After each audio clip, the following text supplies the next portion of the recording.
গত সোমবার রাতে গাজার উত্তরের শহর বেইত হানুনে ঘটে গেল এক নাটকীয় এবং প্রাণঘাতী হামলা। ফিলিস্তিনি প্রতিরোধ যোদ্ধারা ইসরায়েলি সেনাদের বিরুদ্ধে চালিয়েছে একটি সুপরিকল্পিত এবং মরণঘাতী অ্যাম্বুশ বা ঘেরাও হামলা। হামলার সময় ভয়াবহ বিস্ফোরণে একাধিক ইসরায়েলি সেনা নিহত ও আহত হয়। তবে এই ঘটনার প্রকৃত চিত্র প্রথমে প্রকাশ করা হয়নি, বরং আড়ালেই রাখা হয়েছিল। শুরুতে ইসরায়েলি সামরিক বাহিনী দাবি করে ঘটনায় 2 জন সেনা নিহত হয়েছে এবং কয়েকজন আহত হয়েছে। কিন্তু কিছুক্ষণের মধ্যেই ইসরায়েলি সংবাদ মাধ্যম হাদাসুদ বাজমান ও অন্যান্য সূত্রে উঠে আসে সম্পূর্ণ ভিন্ন তথ্য।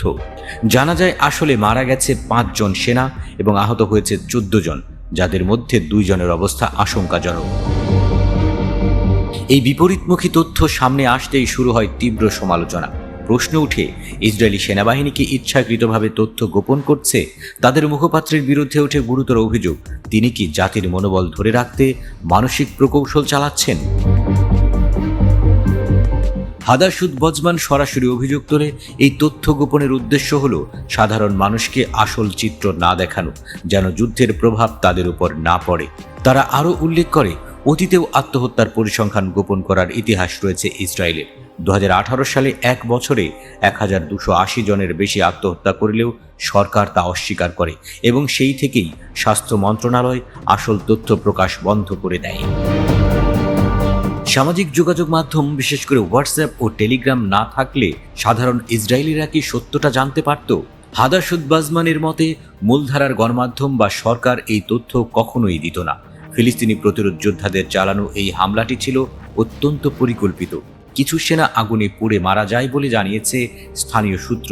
এই হামলা হুবহু মিলে যায় গত 24 জুনের আরেকটি হামলার সঙ্গে, যেখানে 7 জন ইসরায়েলি সেনা নিহত হয়েছিল। বেইত হানুন শহরটি গত বছরের 7 অক্টোবর থেকে ইসরায়েলি বাহিনীর টার্গেট। লাগাতার বোমাবর্ষণ ও সামরিক অভিযান চলছে সেখানে। তবুও প্রতিরোধ বাহিনী তাদের অবস্থান ধরে রেখেছে এবং বারবার পাল্টা আঘাত হানছে। ইসরায়েলি মিডিয়া পর্যন্ত একে বলছে অত্যন্ত জটিল এবং ভয়াবহ অপারেশন, যা চলমান যুদ্ধের অন্যতম গুরুত্বপূর্ণ মোড়।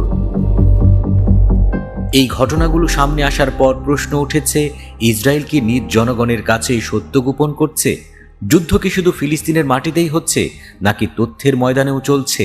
বর্তমানে গাজার পরিস্থিতি রক্তক্ষয়ী এবং মানবিক সংকটে ভরা, কিন্তু এই ধরনের তথ্য গোপন এবং জনমত প্রভাবিত করার চেষ্টাগুলো যুদ্ধের নৈতিকতা ও স্বচ্ছতার প্রশ্ন তুলে দিচ্ছে।